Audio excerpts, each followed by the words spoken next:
Hello guys and welcome back to my YouTube channel. I'm very happy to continue do book reviews, and in this video we're gonna review the book called Ending Unhealthy Codependency for Good. I did enjoy this book and I'm gonna read. The book is by Cassandra McBride. Breaking Free from People Pleasing and Going from Codependent to Independent. Um, I really enjoyed this book because I was thinking, and I am still thinking, that I have been having some trouble with being codependent, which which was quite uncomfortable to admit to myself. Understanding codependency. What is unhealthy codependency about?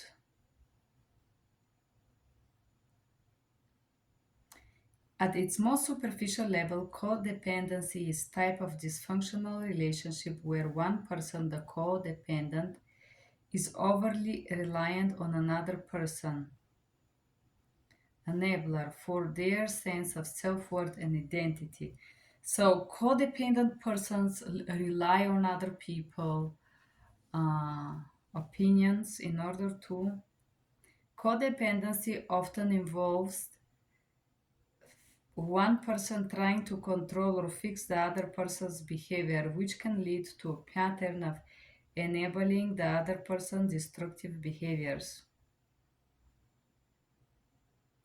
Codependent individuals may feel compelled to take care of partner or loved ones to the point of neglecting their own needs and desires. And then this book talk about the attachment styles. Okay. Codependency is emotional, mental, physical, or spiritual reliance on a family member, partner, spouse, friends, or a colleague.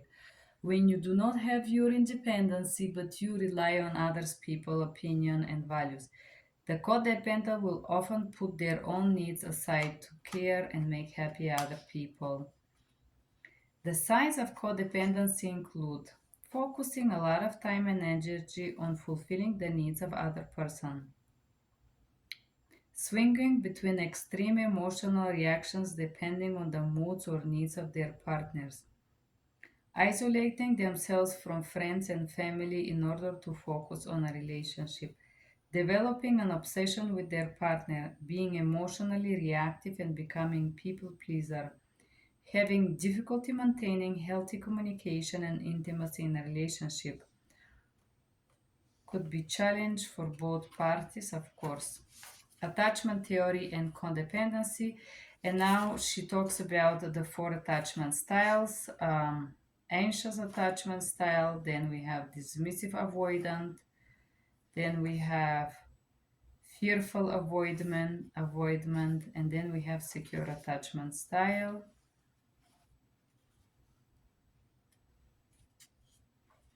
In order to understand your attachment style, ask your questions: how I feel in a relationship, and so on. Recovery begins with you. Awareness was a huge thing for me. After my first relationship, I realized my behavior was not normal. It was over the top. Take time to analyze myself. In 3 years, I started my journey.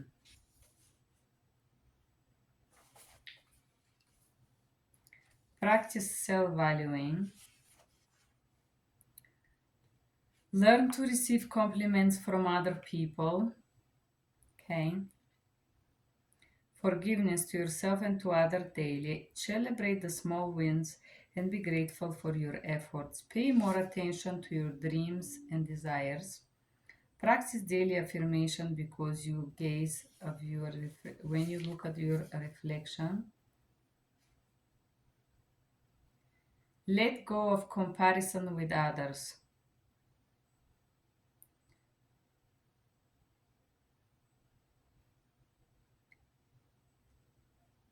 Remain yourself and your preservation and what you plan.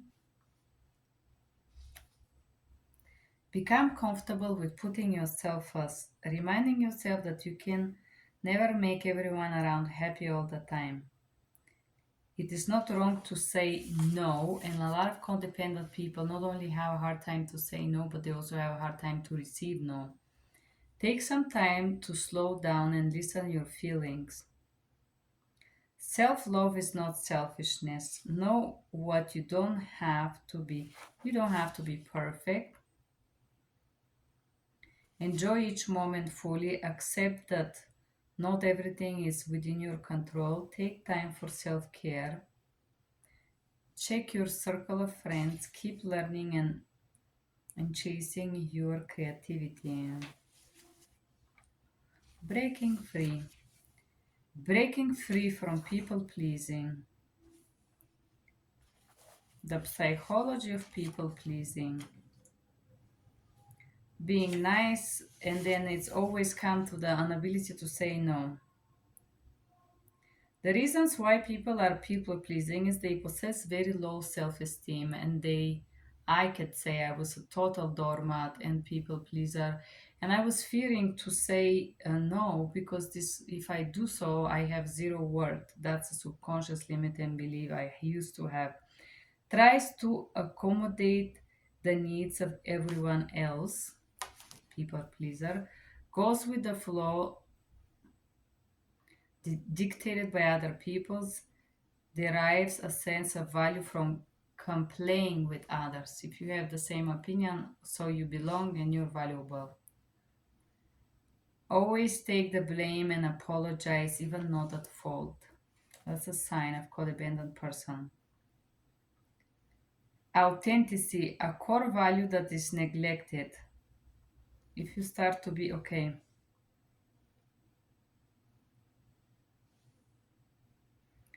The key to true connection lies on the ability to be vulnerable, which comes from being open and honest about who you really are, not pretending to be something else or putting on a mask for those around you. This is how to be authentic. The importance of self value. Some people identify with the relationship with the opinions of others and so on. The fear of emptiness, emotional safety, the necessity of rejuvenation, self compassion, how to practice those. Mm, your needs matter. It's okay to be criticized or disliked. Be with the right people. Know yourself and your values. Boundaries are healthy. Balance meeting the needs of others and your own. That's a great book. Breaking free from codependency in romantic relationship. Identify your emotion and struggle. You continuously wonder if you're asking too much of your partner. You need approval from the partner. Canceling plans to spend time with the partner. It's habits. You feel anxious when you don't hear from your partner. You insist on doing the things they should be doing. Take time for self care makes you feel selfish. You want to change who you are. How to handle codependence pause. Spend time alone. Practice making your own decisions. Allow space for confrontation. Enrich self-love and understanding and learn to say no. Great advice. Signs of toxicity. Support is lacking from your partner. Toxic communication. Envy of jealousy is always present. Controlling behaviors are visible. Dishonesty is habitual. Patterns of disrespect, loss, relationship, or continuously cutting ties, walking on eggshells to avoid conflict. How to set a healthy boundaries. Amazing. Type of boundaries that can be set. Physical, that covers touch, physical touch, body limitations of needs and partners' personal space. Emotional boundaries, Acknowledge your feelings, limiting the emotion you share and energy you give, sexual boundaries, giving consent and allowing sexuality, intellectual boundaries, you are entitled to your beliefs, ideology of life, and so on, financial, money spending, budgeting, and limits. You will benefit mental health, emotional avoidance, develop, and so on.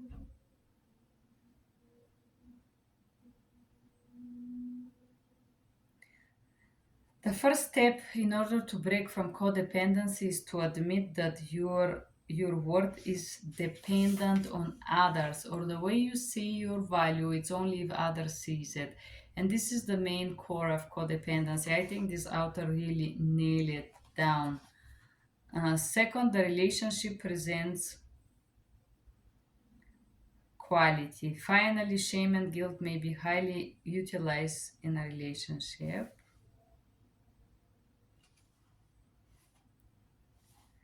The first step, admitting there is a problem. Second, take time with yourself, define, discuss, and agree on what. Breaking free from codependency in family relationship. I think this is the most difficult part. The victim mentality. This type of parent tends to play the victim, which is often manifested in guilt tripping. To encharge responsibility on the children. My mother would do this. I could see that clearly. Codependent parent is never wrong. My father. I never heard him say apologize ever. A codependent parent is overly emotional, explosive in this case. Yes, both my mother and my father. I could see this. Listening is not in the vocabulary of the codependent parent. Never. They cannot listen to you. Mood swings are common in codependent people. Could not agree less. I could not agree more with this writer. The codependent parent must maintain control at all cost about everything, everyone, and all the time. The codependent parent manipulates you subtly or sometimes with very sick manipulation.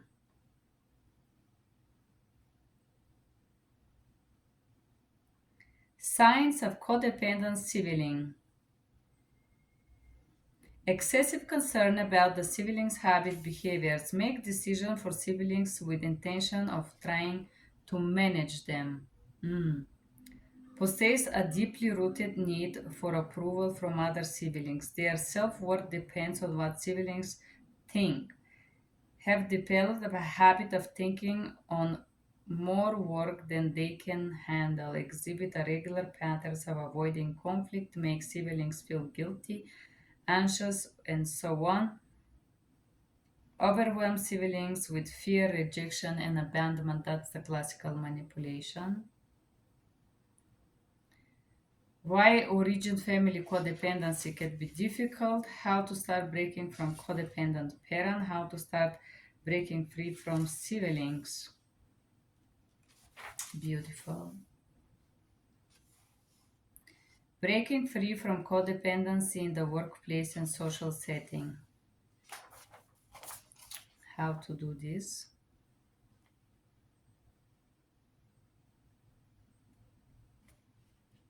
Raise the awareness. If you have codependent boss, you just set the boundaries.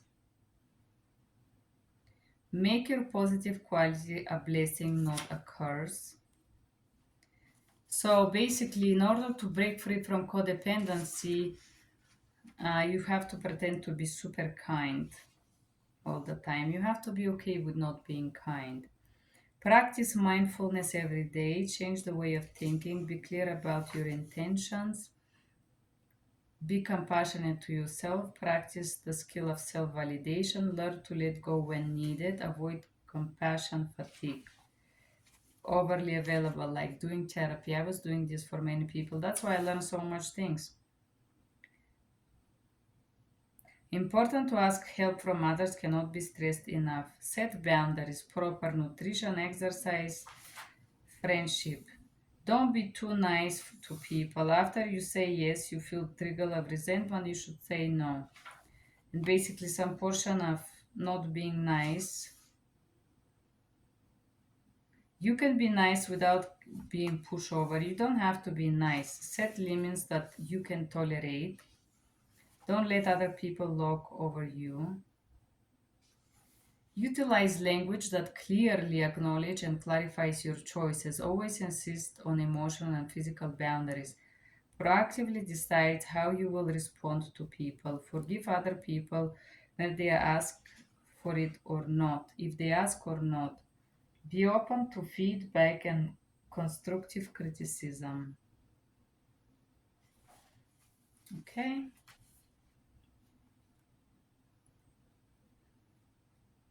So, embrace the power of letting go. So, in this chapter, the letting go technique, how to let go. The letting go technique is one way to break this cycle and move on with your life. It could be difficult to let go. You have been clinging so long. Letting go technique, yes, will be hard. Begin acknowledging. In order to let go, you have to begin acknowledging what emotions you are experiencing right now: anger, sadness, guilt, resentment. Just recognize and accept whatever feelings you're having. This is what calls facing the fear, not denying or suppressing it. Hawkins. The more we resist our feeling, the more they persist. Allow yourself to feel the emotion and don't judge or attach any additional stories to it. Then he talks about holistic releasing. He believes that this integrated approach will allow us to move through the feeling and better understand them by asking yourself the two questions, allowing yourself to be present without judgment and make. You may also find helps write down your thoughts and feelings. Write down and thoughts and feelings, I think, really helps. Ultimately, holistic releasing aims to become comfortable with all of our emotions, good and bad, that we can create life of balance and harmony. To let go is important to understand that there is no single method of technique. So basically, allow yourself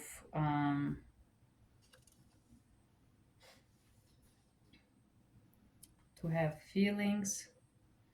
Let's see, holistic releasing multiple techniques. Can I allow myself to feel miserable and keep feeling the pain? Can I allow myself to be happy and feeling the joy? Conscious witnessing and acceptance of whatever it is. That's a beautiful, beautiful portion. Reclaiming your life independence, keeping healthy relationship, active listening, communication, open, healthy boundaries, vulnerable with yourself and others, personal interest, healthy level of self-esteem. Okay, we can. I just want to see what I put here. Goals, short term, long terms. What matter? Which people matter the most? Core values. What do I like to do for fun? Know yourself. What gives me comfort and makes me feel safe? What is my attachment in life? Most significant failure in life? Self care, self compassion. I am truly passionate about what? I'm extrovert or introvert. What is my happiest memory in life? What I'm grateful for? What I do when I'm feeling stressed? What I do when I feel sad and disappointed? Focus your attention on good things. Be grateful. Surround yourself with positive people. Practice positive, encouraging self talk. Start the day, uplift yourself. Laugh more. Ha ha ha. Nourish your body. Motivate yourself. Mindfulness. Develop self empathy. You will learn to accept and love yourself, your limitation, admiring where you have failed and how may have disappointed or caused hurt to others. And avoid falling back into helpful exercises, recovery, and moving on. What to do? Don't take yourself so seriously. Connect with feelings. Let go of worries. Learn self love, journaling, self compassion every day. Great book. I give her 10 out of 10. This is a wonderful book. You could see it's not huge, but I will tell you, this is like a treasure. Uh, do read this book, How to Ending Unhealthy Codependency for Good by Cassandra McBride. I want to see if there is a picture, Cassandra McBride, to show you this amazing lady. She did not put a picture, but Cassandra, if you're still alive or in heaven, blessings from me or peace to your soul. Amazing book. I definitely advise this book, guys. It's very useful. I love it, and I hope you love it. You love my repassing of this great book as well. Bye bye.